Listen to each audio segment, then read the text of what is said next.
Hello! പുതിയൊരു വീഡിയോയിലേക്ക് എല്ലാവർക്കും സ്വാഗതം.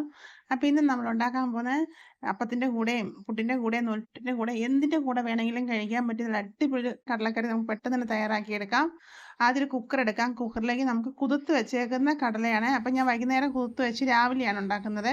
ഇത് നല്ലതുപോലെ കുതിർന്ന ശേഷം നല്ലതുപോലെ കഴുകിയിട്ട് നമുക്കൊരു കുക്കറിലേക്ക് ഇട്ട് കൊടുക്കാം. അതിലേക്ക് ഒരു സവാള അരിഞ്ഞതും 2 പച്ചമുളക് കീറിയതും 1 സ്പൂൺ ഇഞ്ചി വെളുത്തുള്ളി ചതച്ചത് അതും കൂടെ ഇട്ട് കൊടുക്കാം. പിന്നെ 1/2 സ്പൂൺ ഉപ്പും കൂടി ഇട്ട് കൊടുത്ത ശേഷം വേവാൻ ആവശ്യത്തിന് വെള്ളം കൂടെ ഒഴിച്ച് നമുക്കൊന്ന് വേവിച്ചെടുക്കാം. നല്ലതുപോലെ കടല വെന്ത് കിട്ടണം. ഒരു 6-7 വിസിലടിച്ച ശേഷം നമുക്ക് നോക്കാം കേട്ടോ.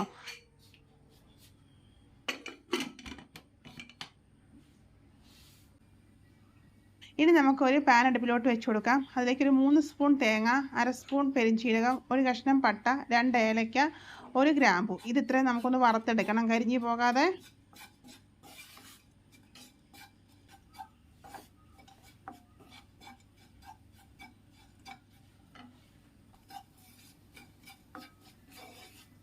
ഇപ്പോൾ ഏകദേശം മൂത്ത് വന്നു. ഇതിലേക്ക് നമുക്കൊരു 6-7 മണി കുരുമുളകും കൂടെ ഇട്ട് കൊടുക്കാം. അതും കൂടെ ഇട്ട് കൊടുത്ത ശേഷം നമുക്ക് നല്ലതുപോലെ ഒന്ന് ഇളക്കി കൊടുക്കാം.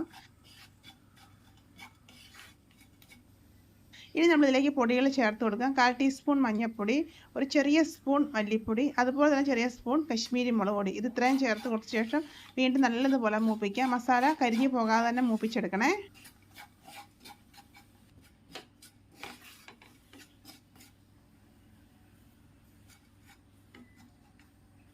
ഇതിപ്പോൾ ഏകദേശം മൂത്ത് വന്നിട്ട് ചൂടാറിയ ശേഷം നമുക്ക് മിക്സിയിൽ അരച്ചെടുക്കാം. ഇപ്പം നമ്മൾ വേവാൻ വെച്ച കടലയൊക്കെ വെന്തിട്ടുണ്ട്, നല്ലതുപോലെ വെന്തിട്ടുണ്ട് കേട്ടോ. ഇത്രയും മതിയേ. ഇനി ഇതിൽ നിന്ന് ശകലം കടലയും കൂടെ എടുത്തിട്ട് വേണം നമുക്ക് ഈ അരപ്പൊന്ന് അരച്ചെടുക്കാൻ. അരച്ച ശേഷം നമുക്കിത് കടലയ്ക്കൊക്കെ അത് ഒഴിച്ചു കൊടുക്കാം. ഇനി നല്ലതുപോലെ ഇളക്കി കൊടുക്കാം. ശകലം വെള്ളം കൂടെ വേണമെങ്കിൽ നീട്ടി കൊടുക്കണം കേട്ടോ. ഇനി നല്ലതുപോലെ ഇളക്കി കൊടുത്ത ശേഷം നമുക്ക് നല്ലതുപോലെ ഒന്ന് പറ്റിച്ചെടുക്കണം. ഉപ്പ് കുറവാണെങ്കിൽ ഇട്ട് കൊടുക്കണം. അതുപോലെ ഇനി നല്ലതുപോലെ ഇളക്കി കൊടുക്കാം. ഒന്ന് പറ്റി വരട്ടെ. പറ്റി ഈ മസാല എല്ലാം ഈ കടലയിൽ ഒന്ന് പിടിക്കട്ടെ കേട്ടോ. ഉപ്പ് കുറവായതുകൊണ്ട് ഞാൻ ഉപ്പ് ഇട്ട് കൊടുത്തിട്ടുണ്ട്. അതുപോലെ മസാലയും കുറവാണെങ്കിൽ ഇട്ട് കൊടുക്കണം കേട്ടോ. അപ്പോൾ നല്ലതുപോലെ ഏകദേശം പറ്റി വന്നിട്ടുണ്ട്. ഒന്നുകൂടെ നല്ലതുപോലെ പറ്റട്ടെ കേട്ടോ. നല്ല ടേസ്റ്റ് ആട്ടോ. തേങ്ങ വറുത്തരച്ച് ഇങ്ങനെ കറി വെച്ചിട്ടുണ്ടെങ്കിൽ കടല നമുക്ക് എന്തിൻ്റെ കൂടെ വേണമെങ്കിലും കഴിക്കാമേ. അപ്പോൾ നല്ലതുപോലെ ഒന്ന് പറ്റി കുറി വന്ന ശേഷം നമുക്ക് കടുകും കൂടെ വറുത്തെടുത്താൽ മതി. നല്ല അടിപൊളി ടേസ്റ്റ് ആട്ടോ. ഇപ്പോൾ ഏകദേശം നല്ലതുപോലെ പറ്റിയിട്ടുണ്ട്. ഇനി നമുക്ക് കടുക് വറുത്തെടുക്കാം. ഒരു പാൻ അടുപ്പിലോട്ട് വെച്ച് കൊടുത്ത് അതിന് വെളിച്ചെണ്ണ ഒഴിച്ച് കൊടുത്ത് 1/4 ടീസ്പൂൺ കടുക് ഇട്ട് കൊടുക്കാം. പിന്നെ നമ്മൾ ഒരു 2-3 കഷ്ണം തേങ്ങാക്കൊത്താണ്. അതൊന്ന് ഇതുപോലെ ചെറുതായിട്ട് അരിഞ്ഞ ശേഷം നമുക്കൊന്ന് മൂപ്പിച്ചെടുക്കാം.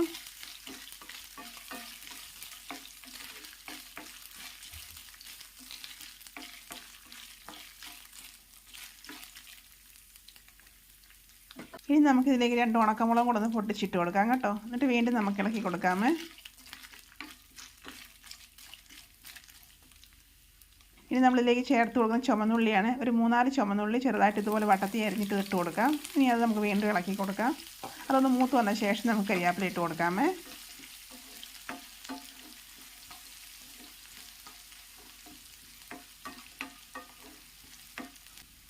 ഇനി കരിയാപ്പിലയും കൂടി ഇട്ട് നല്ലതുപോലെ ഒന്ന് മൂപ്പിച്ചെടുക്കാം. ഇത്രയേ ഉള്ളൂ നമ്മുടെ കടലക്കറി റെഡിയാക്കിയെടുക്കാൻ. പെട്ടെന്ന് തന്നെ ഉണ്ടാക്കിയെടുക്കാൻ പറ്റിയിട്ട് നല്ല ടേസ്റ്റാണ്. ഇത് മൂത്ത് വന്ന ശേഷം നമുക്ക് നേരെ കറിയിലേക്ക് ഒഴിച്ചു കൊടുക്കാം. അപ്പോൾ നിങ്ങൾ ഇതുപോലെ ഒന്ന് കടലക്കറി ഒന്ന് വെച്ച് നോക്കണം കേട്ടോ. എന്തിൻ്റെ കൂടെ വേണമെങ്കിലും കഴിക്കാം, നല്ല ടേസ്റ്റാണ്. ഇപ്പോൾ ഇതാണ്ട് നമ്മൾ കടുക് വറുത്തെല്ലാം നല്ലതുപോലെ മൂത്ത് വന്നിട്ടുണ്ട്. മതി കേട്ടോ, ഇനി കരിഞ്ഞു പോവല്ലേ. ഇനി നമുക്ക് നേരെ കറിയിലേക്ക് ഒഴിച്ചു കൊടുക്കാമേ. ഒഴിച്ചു കൊടുത്ത ശേഷം നമുക്ക് അടച്ച് വയ്ക്കാം. കുറച്ച് കഴിഞ്ഞിട്ട് നമുക്ക് തുറന്ന് ഇളക്കിയാൽ മതിയേ. ഇപ്പോൾ ദാണ്ട ഞാൻ ഒഴിച്ച ശേഷം അടച്ചു വെക്കുന്നുണ്ട് കേട്ടോ. അപ്പോൾ നല്ല അടിപൊളി ടേസ്റ്റ് ആയിട്ടുള്ള നമ്മളെ കറുത്ത കടലക്കറി റെഡിയാക്കി എടുത്തിട്ടുണ്ട്. അപ്പോൾ ഇനി കറുത്ത കടല കിട്ടുമ്പോൾ ഇതുപോലും ചെയ്ത് നോക്കണം കേട്ടോ. തേങ്ങ വറുത്തരച്ചേക്ക് നല്ല ടേസ്റ്റാണ്. തേങ്ങ വേണമെങ്കിൽ നിങ്ങൾ അളവ് ഇത്തിരി കൂടെ കൂട്ടി വേണമെങ്കിൽ അരച്ച് ചേർക്കാം കേട്ടോ. അപ്പോൾ ദാണ്ട് ഞാനൊരു പാത്രത്തിലേക്ക് എടുക്കുന്നുണ്ട്. അപ്പോൾ നിങ്ങൾ ഇതുപോലെ ചെയ്ത് നോക്കണം. പുട്ടിൻ്റെ കൂടെയോ ചപ്പാത്തിയുടെ കൂടെയോ അപ്പോൾ എന്തിൻ്റെ കൂടെ വേണമെങ്കിലും കഴിക്കാം, നല്ല ടേസ്റ്റാണ്. ഒരു പ്രാവശ്യം നിങ്ങൾ ചെയ്ത് നോക്കണം, തീർച്ചയായിട്ടും നിങ്ങൾക്ക് ഇഷ്ടപ്പെടും. വീഡിയോ ഇഷ്ടപ്പെട്ടാൽ ലൈക്ക് ചെയ്യാൻ മറക്കരുത്, കമൻറ്റ്സ് ചെയ്യാൻ മറക്കരുത്. ഇതുവരെ എന്നെ സബ്സ്ക്രൈബ് ചെയ്തെങ്കിൽ സപ്പോർട്ടും കൂടെ ചെയ്യണം കേട്ടോ. അതുപോലെ തന്നെ ഈ വീഡിയോ നിങ്ങൾക്ക് ഇഷ്ടപ്പെട്ടാൽ നിങ്ങൾ ഫ്രണ്ട്സിനൊക്കെ ഷെയർ ചെയ്ത് കൊടുക്കണേ. അപ്പോൾ ഓക്കെ, ബൈ, താങ്ക് യു.